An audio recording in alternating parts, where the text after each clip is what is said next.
Hello student, I hope you all are doing well. So today's topic is capacitor and capacitance. तो आज की study हम करेंगे किसकी?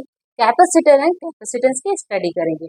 तो कैपेसिटर का काम क्या होता है? एनर्जी को स्टोर करना, इलेक्ट्रिक चार्ज को स्टोर करना एंड इंस्टेंट रिलीज करना।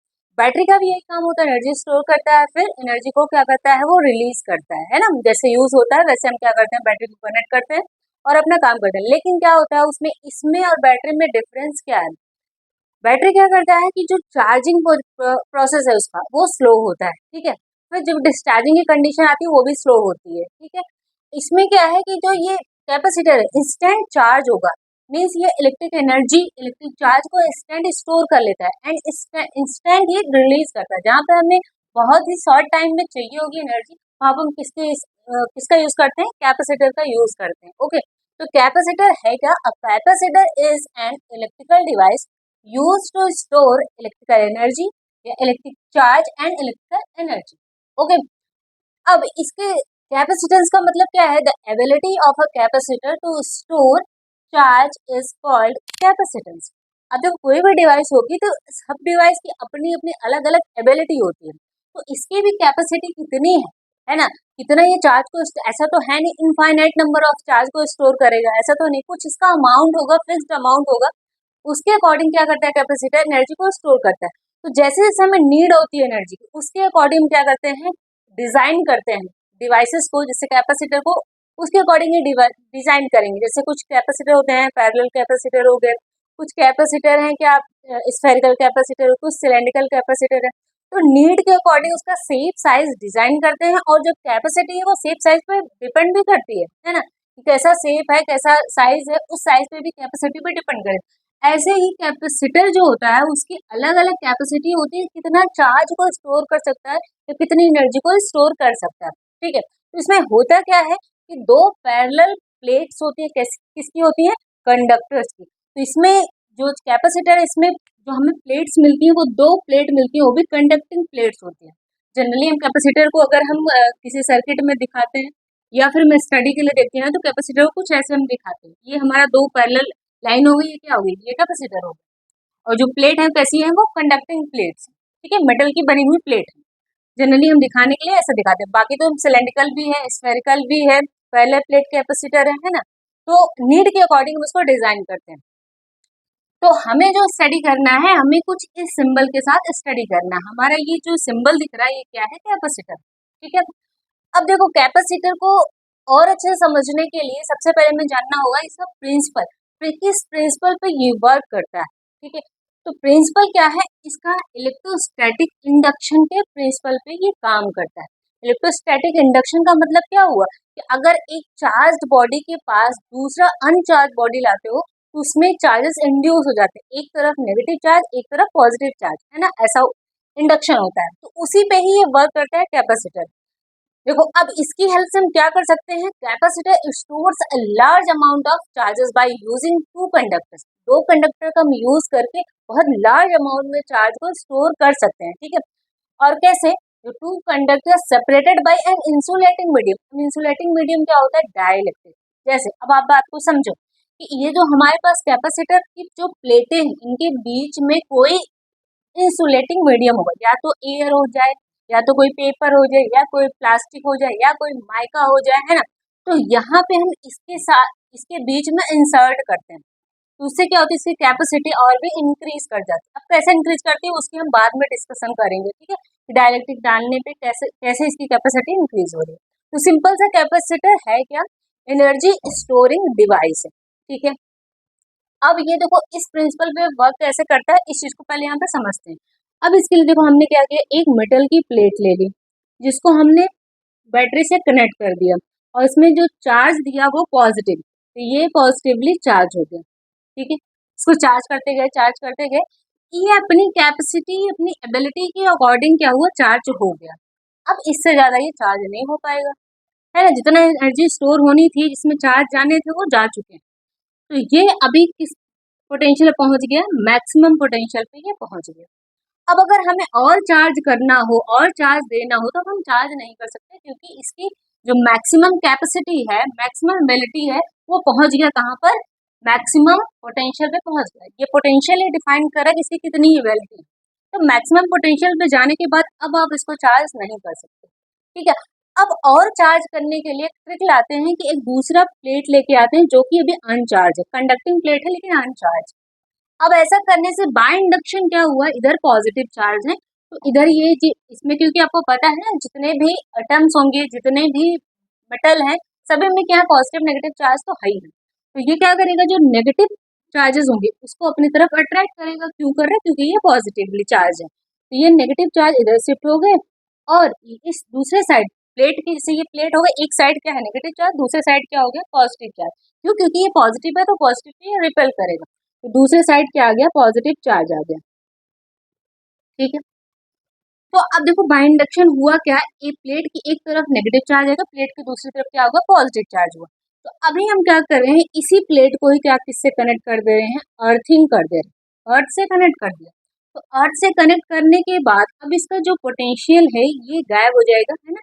ये चला गया किसमें, अर्थ में चला गया। जो चार्जेस हैं सभी चले गए कहाँ पर, अर्थ में चले गए। इधर क्या हुआ, इधर कोई भी चार्ज नहीं बचा। तो अब ये जो नेगेटिव चार्ज है ये इस प्लेट पे प्रॉपरली क्या हो गए, डिस्ट्रीब्यूट हो गए। तो इस तरह से आपने देखा कि इस प्लेट पे क्या हुआ, पॉजिटिव चार्ज है, इधर क्या हुआ, नेगेटिव चार्ज है। तो पॉजिटिव मतलब हाई पोटेंशियल, इधर क्या हुआ, लो पोटेंशियल। तो अगर पहले देखो, पहले पोटेंशियल क्या था, वी था इसका।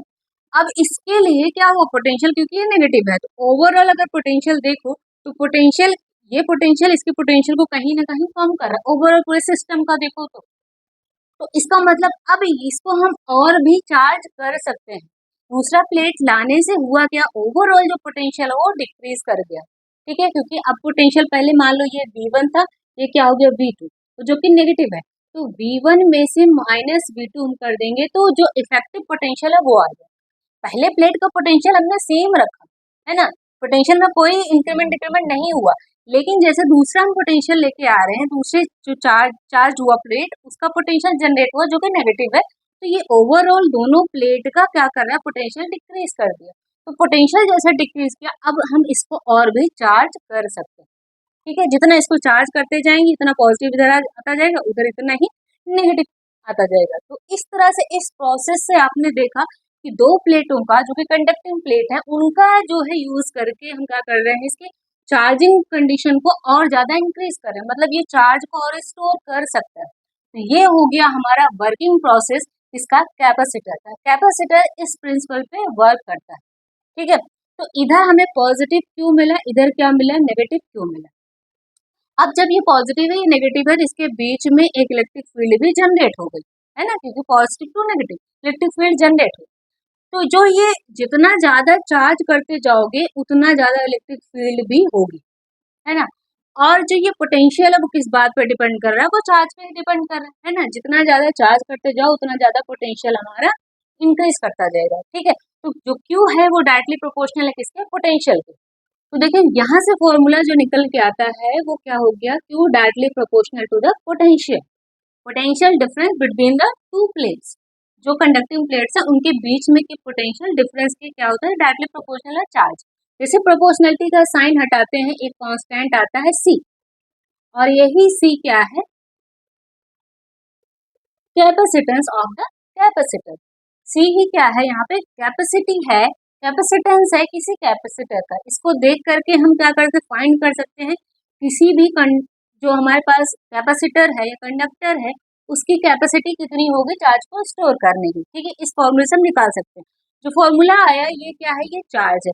तो अगर हम डिफाइन करें इसकी यूनिट को तो चार्ज का यूनिट क्या होता है, कूलॉम होता है, ठीक है। और इस ये क्या है, पोटेंशियल है, मतलब इसका क्या हो गया, वोल्ट हो गया। तो ओवरऑल जो इसका यूनिट की बात करें तो यूनिट क्या हो, कूलॉम पर वोल्ट, या इसी को हम क्या लिखते हैं, फैरड। तो एसआई यूनिट जो उसकी हो गई वो क्या हो गई, फैरड हो गई, ठीक है।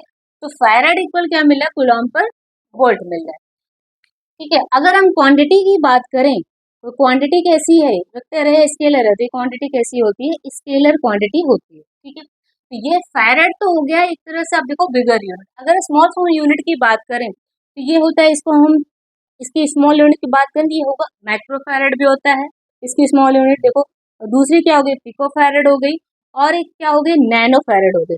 तो इसको हमें फैरड में चेंज, मान लो ये फैरड में गिवन है, माइक्रो फैरड में कन्वर्ट करना है, या माइक्रो फैरड में गिवन है, हमें कन्वर्ट करना है फैरड में, तो कैसे करेंगे? तो 1 माइक्रो फैरड इक्वल होता है 10⁻⁻6 फैरड, 1 पिको फैरड इक्वल होता है 10⁻12 farad, and 1 nano farad equal होता है 10⁻9 फैरड। ठीक है, तो ये इसकी स्मॉल यूनिट्स हो गई। वैसे जनरली जो एसआई यूनिट यूज कर रहे हैं वो क्या है? फैरड है। ठीक है, तो अगर हम फिक्स्ड कैपेसिटर दिखाना है, फिक्स्ड जिसकी कैपेसिटी क्या हो? फिक्स्ड हो, तो कुछ ऐसा दिखाते हैं, है ना। और अगर हमें वेरिएबल दिखाना है, ये तो हो गया फिक्स्ड, वेरिएबल दिखाना हो कि कैपेसिटर क्या, उसकी जो कैपेसिटी वो वैरी कर रही है, तो उसमें हम क्या लगाते हैं? ये, तो ये वेरिएबल कैपेसिटर का साइन हो गया, ये फिक्स्ड कैपेसिटर का साइन हो गया, सिंबल हो गया। ठीक है, तो ज्यादातर हम जो अपने सर्किट्स यूज करते हैं उसमें कैपेसिटर को इस सिंबल से डिनोट करते हैं। तो अगर हमारे पास फॉर्मूला आया तो हमें क्या बताना है? हमें डायमेंशन भी बताना चाहिए।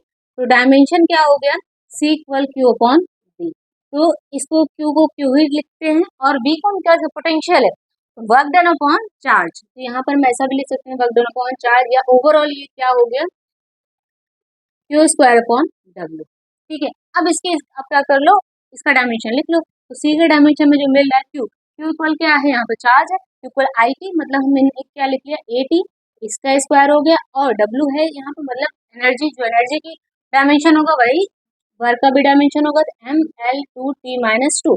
ओवरऑल इसको सॉल्व करते हैं तो हमें क्या मिल जाता है?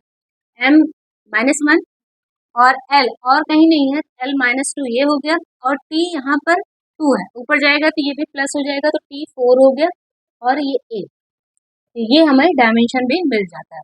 ठीक है, तो अब हम कैपेसिटर, अलग अलग कैपेसिटर की कैपेसिटी फाइंड करेंगे। जैसे स्फेरिकल कैपेसिटर की कैपेसिटी कितनी होती है, पैरेलल प्लेट कैपेसिटर की कैपेसिटी कितनी होती है, या इसी इन दोनों के बीच में डाइलेक्ट्रिक को हम कोई डाइलेक्ट्रिक मीडियम रख रहे हैं, कोई सा भी हो सकता है, तो वो जो है, जो कैपेसिटी आई है ये C equal Q upon V, इस पे क्या इफेक्ट डालेगा, क्या ये कैपेसिटी इंक्रीज होगी या डिक्रीज होगी, उस पर डिस्कशन करेंगे अपने नेक्स्ट लेक्चर में। चलिए आज के लिए बस इतना ही, मिलते हैं फिर अपने नेक्स्ट लेक्चर में, तब तक के लिए बाय, टेक केयर।